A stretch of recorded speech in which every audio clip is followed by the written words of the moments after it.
ကတော့ဝက်တလုံးဟင်းလေးချက်ပြပါမယ်ရှင်ဝက်တလုံးလေးလုံးဖို့အတွက်လိုအပ်တဲ့ပါဝင်ပစ္စည်းတွေကတော့ဝက်ကြိတ်တာပပတေးသေးလေးဖြစ်အောင်လီးထားတဲ့ကြက်သွန်နီပပလီးထားတဲ့နန်းနန်းပင်ကြက်ဥအကာရည်ချစ်ကင်ပေါဒါစားနဲ့ငရုတ်ကောင်းမှုအဖြူလေးတို့ပဲဖြစ်ပါတယ်ရှင်ပါဝင်ပစ္စည်းလေးတွေအားလုံးဝက်သားစလုံးလေးတွေထည့်ပြီးပြီဆိုရင်တော့အရသာဝင်ပြီးတော့မှစစ်စစ်လေးဖြစ်သွားစေရန်အတွက်2မိနစ်ခန့်တိတိကျကျနေပေးပါမယ်ရှင်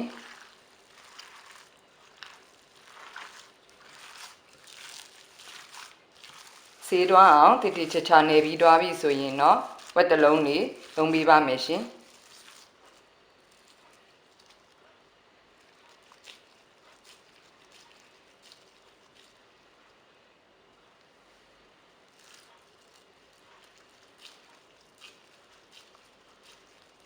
တန်းနိုင်နေမြအရွယ်ညီညီညာညာလေးတွေဖြစ်အောင်လုံးပေးပါမယ်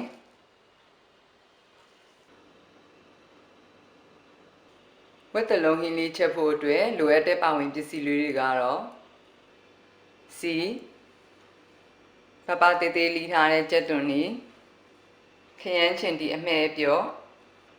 ပဲငံပြာရည်အယောင်တင်မုတ်နနွင်းမုတ်ကာရီပေါဒါဒါမှမဟုတ်ရင်မဆလာရင်နွေးလေးနဲ့ဝက်တလုံးလေးတို့ပဲဖြစ်ပါတယ်ရှင်စီပူလာပြီဆိုရင်တော့ကြက်သွန်နီလေးထည့်ချပြီးကြော်ပေးပါမယ်ရှင်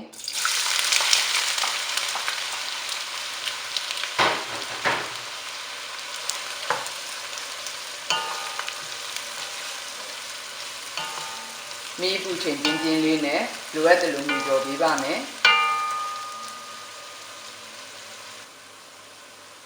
ကြက်သွန်လေးတွေဒီလိုမျိုးအယောင်လေးတွေပြောင်းပြီးတော့မှ6တွေ့တော့အောင်စိတ်ရှိရှိနဲ့မွေကြော်ပြီးပြီဆိုရင်တော့ခရမ်းချင်ဒီလေးတွေထည့်ချပေးပါမယ်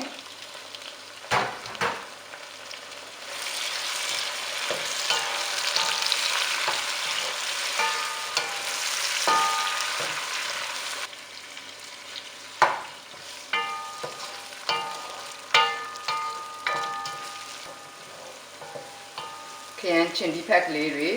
တန်းနိုင်နေများကြည်သွားစေရန်အတွက်တိတိကျကျဖြစ်ချေမွေကြော်ပြီးပြီဆိုရင်တော့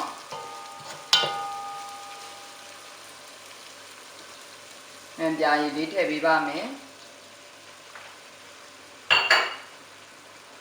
အယောင်တင်မုတ်လေးထည့်ပါမယ်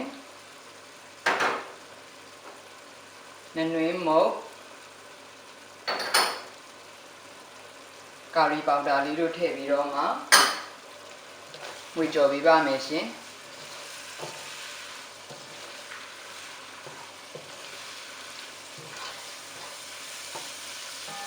မိနစ်ဝက်ခန့်ကြော်ပြီးပြီဆိုရင်တော့ရေနွေးလေးတွေထည့်ချပေးပါမယ်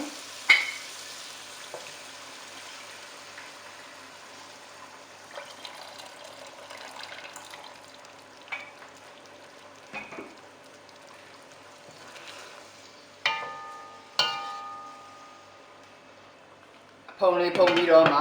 ပွဲဆူလာအောင်တည်ပြီးထားပါမယ်ရှင်ပွဲဆူလာပြီဆိုရင်တော့ဝက်တလုံးလေးတွေထည့်ချပေးပါမယ်ရှင်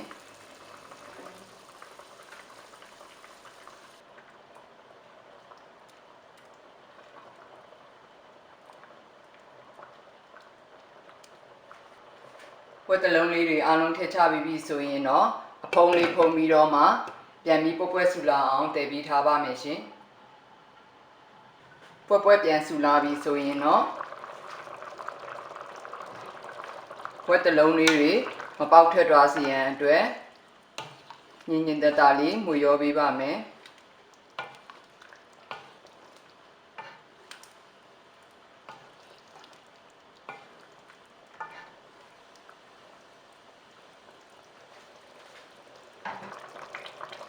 ပြီးရင်တော့အဖုံးလေးပြန်ဖုံးပြီးတော့မှအလယ်လက်မီးကိုလျှော့ပြီးတော့မှဆက်ပြီးတည်ပြီးထားပါမယ်ရှင်